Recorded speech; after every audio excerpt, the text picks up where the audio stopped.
Una vez revelados los misterios de la combustión en los motores de gasolina y diésel, en esta unidad vamos a ver cómo llega la mezcla aire-gasolina a las cámaras de combustión, cómo se quema y cómo se eliminan los gases de escape.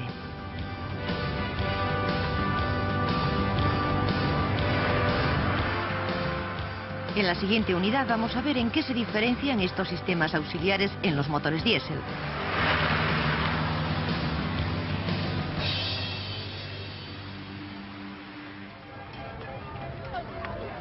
En los años 80, los sistemas auxiliares de los motores de gasolina han sufrido grandes cambios. Hasta entonces, los sistemas de admisión, carburación, bobinas de encendido y distribución eran en gran medida iguales que en los primeros motores de combustión interna.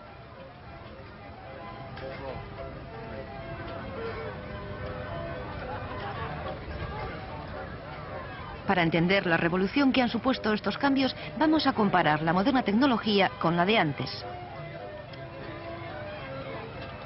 Veremos los sistemas de entrada del combustible, del aire, los sistemas donde se mezclan ambos, los de encendido y escape, viendo en cada caso cómo ha cambiado el concepto antiguo por lo nuevo, cómo lo nuevo ha mejorado lo antiguo. Empezando por el combustible, todos los vehículos necesitan un depósito de combustible. Por razones de seguridad, ese depósito está situado lo más lejos posible del motor.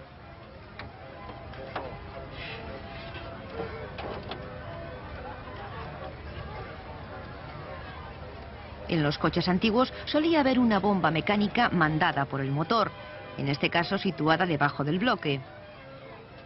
La bomba absorbía gasolina del depósito y la mandaba donde tradicionalmente se mezclaban la gasolina y el aire, el carburador.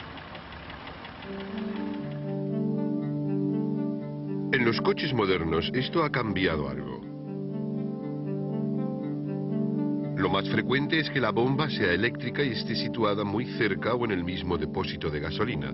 Dentro del depósito va más segura porque no hay oxígeno suficiente para la combustión.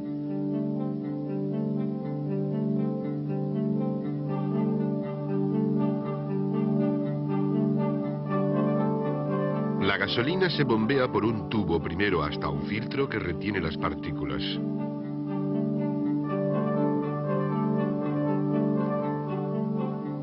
De aquí, en los modernos motores, pasa al llamado distribuidor de gasolina y de ahí a los inyectores. La gasolina que llega al distribuidor va a presión y siempre en mayor cantidad de lo que el motor necesita. Ese exceso vuelve al depósito.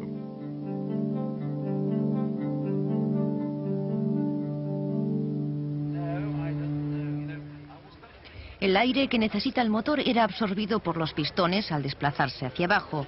Primero pasaba por un filtro que eliminaba cualquier partícula y de ahí al carburador, donde mezclado con la gasolina pasaba a las cámaras de combustión. El cambio más importante de los modernos sistemas de admisión es que el aire está separado de la gasolina hasta que entran ambos en la cámara de combustión. El aire es absorbido por los pistones al descender y entra por un sitio relativamente tranquilo que no está afectado por la velocidad del coche. Después pasa al filtro donde se limpia. Y desde el filtro pasa a una mariposa. La mariposa está mandada, como siempre, por el pedal del acelerador.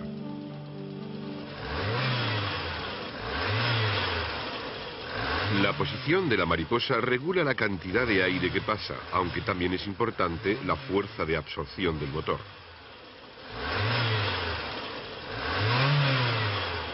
De ahí el aire pasa por los brazos del colector de admisión.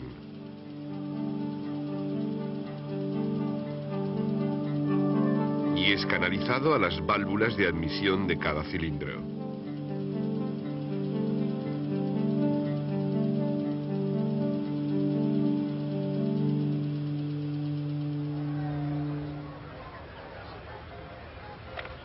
Como hemos dicho hace poco, lo normal era que la gasolina se mezclara con el aire antes del colector de admisión.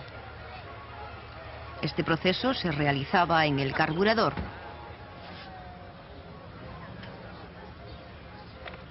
La gasolina pasaba de la bomba a una cuba o mini depósito que había en el carburador. En esta cuba, que tenía un flotador, se regulaba el nivel de gasolina en un tubo con forma de U, que iba hasta un agujero por donde entraba el aire al motor. La parte superior del tubo quedaba algo por encima del nivel de la gasolina en la cuba. El agujero por donde entraba el aire se llamaba difusor del carburador o venturi. Se estrechaba al final a partir de la cuba. Ese estrechamiento hacía que aumentara la velocidad del aire en ese punto. Si el aire pasa rápidamente, absorbe lo que hay a su alrededor, así que absorbía la gasolina de la cuba que, mezclada con el aire, pasaba a las cámaras de combustión. Al abrirse la mariposa del difusor entraba más aire que circulaba más rápidamente y absorbía más gasolina.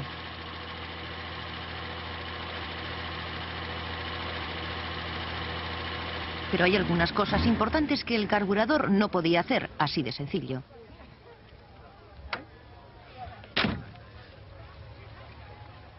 En primer lugar, no podía variar la proporción gasolina-aire que entraba al motor.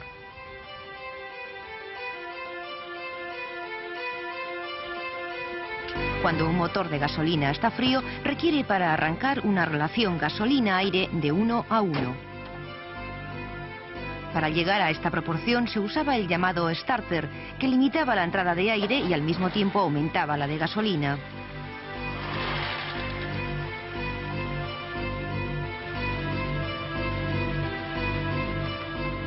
A velocidad de crucero, un motor quema aproximadamente 15 partes de aire por una de gasolina, es decir, una proporción muy distinta a la del arranque en frío.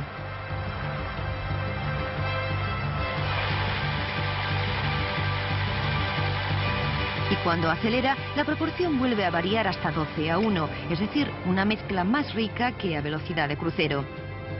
Para controlar estas variaciones, los ingenieros han trabajado mucho tiempo, lo que les ha llevado a muchos perfeccionamientos.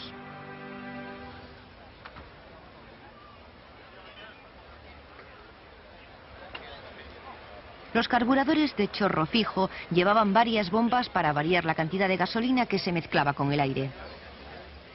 Los de chorro variable trataron de regular la cantidad del aire además de la gasolina. Otros diseños más sofisticados son los carburadores de doble cuba o de doble estrangulador, o los llamados carburadores mixtos. Pero todos se basaban en una corriente de aire que se mezclaba con la gasolina, lo cual solía ser impreciso.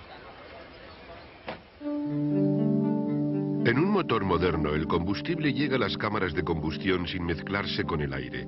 Ya no se instala el carburador tradicional. En su lugar se usan inyectores, unos pequeños pulverizadores electrónicos que proporcionan en cada momento la cantidad exacta de gasolina.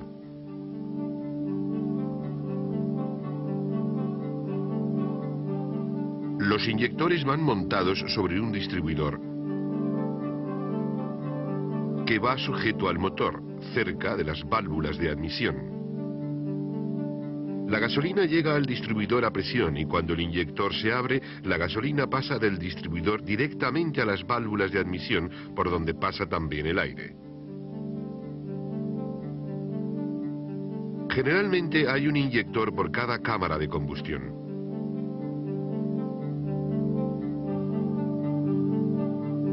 El colector de admisión, que como hemos visto canaliza el aire a cada cámara de combustión, va unido directamente al distribuidor.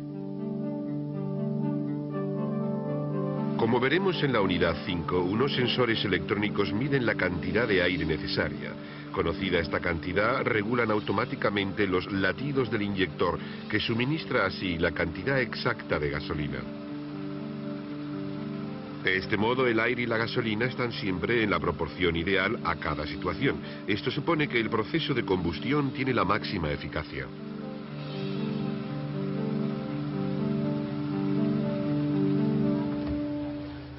La combustión de la gasolina es una potente reacción química, pero el motor de gasolina necesita algo que la provoque en el momento exacto.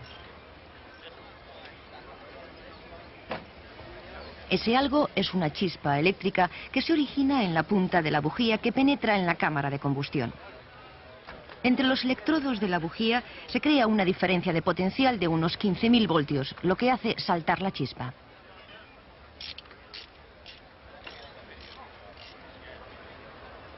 Pero ¿cómo una batería de 12 voltios es capaz de generar un voltaje tan alto? En los coches antiguos, el sistema llevaba otros dos componentes, el distribuidor y la bobina. La bobina, basada en el electromagnetismo, consistía en dos hilos enrollados alrededor de un núcleo de hierro.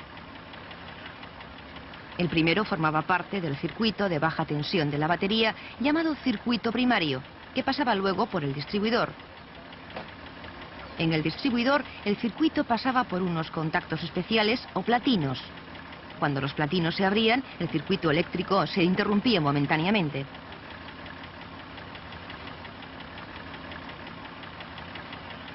Esta interrupción generaba la alta tensión que se producía en el secundario de la bobina.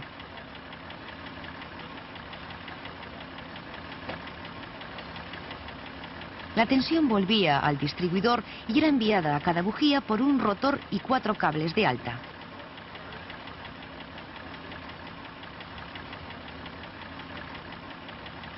Como el distribuidor giraba por el motor, todo el proceso se podía sincronizar exactamente a través del cigüeñal. De este modo, cada bujía se encendía justo en el momento en que su cilindro comprimía la mezcla gasolina-aire. Aunque el sistema era eficaz, todavía se instala en algunos coches nuevos, se basaba en componentes mecánicos movidos en perfecta armonía. Pero el desgaste podía acabar fácilmente con esta armonía. Los modernos sistemas de encendido se basan en la electrónica. Sigue habiendo bujías. Sigue habiendo cables de alta de las bujías. Pero ahora vienen directamente de una bobina controlada electrónicamente llamada bobina DIS, D-I-S. No hay distribuidor que mande alta tensión a cada bujía en el momento oportuno. Esta función la realiza la bobina y un módulo electrónico, en este caso llamado eDIS4. Como el sistema no lleva piezas móviles, el encendido electrónico es mucho más fiable y preciso que el sistema tradicional.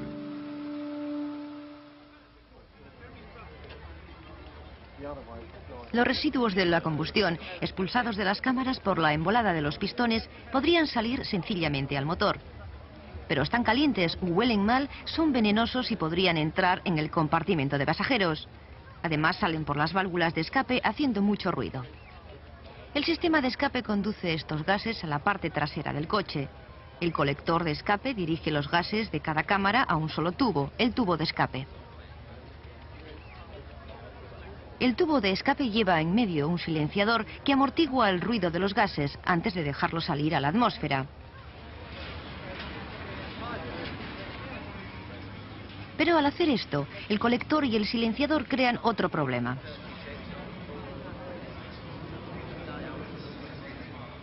Ofrecen mucha resistencia al paso de los gases que salen del motor. Esto puede reducir su potencia muy sustancialmente y aumentar su consumo.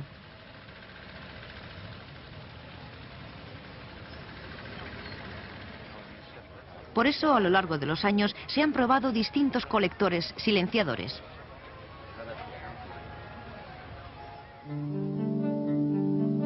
Los modernos motores resuelven el problema dejando que los gases de escape circulen libremente. En general, los colectores de escape tienen hoy tubos más anchos, sin curvas pronunciadas, que recogen los gases del motor y los expulsan sin dificultad.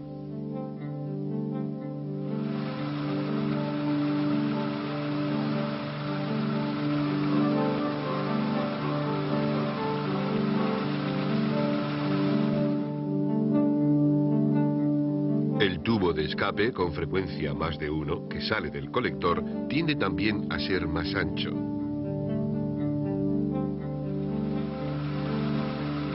Esto ayuda a superar otra limitación de los sistemas de escape de los coches modernos, el catalizador, que retiene muchos componentes nocivos de estos gases.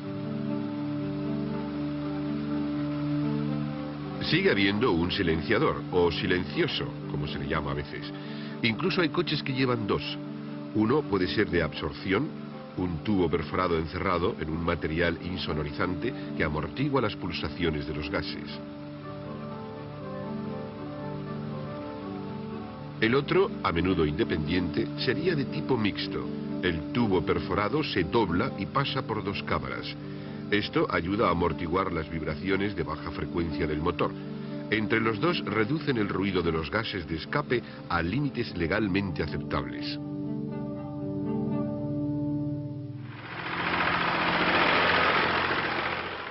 En la quinta unidad de esta serie vamos a ver los sistemas auxiliares de un motor diésel. Después examinaremos los problemas de las emisiones de escape y los pasos que se están dando para resolverlos. Vamos a ver la conversión de un coche a gasolina sin plomo, la introducción del catalizador y otros sistemas menos conocidos para eliminar las emisiones de escape y otras que se producen en el vehículo, antes de pasar a las necesidades de servicio.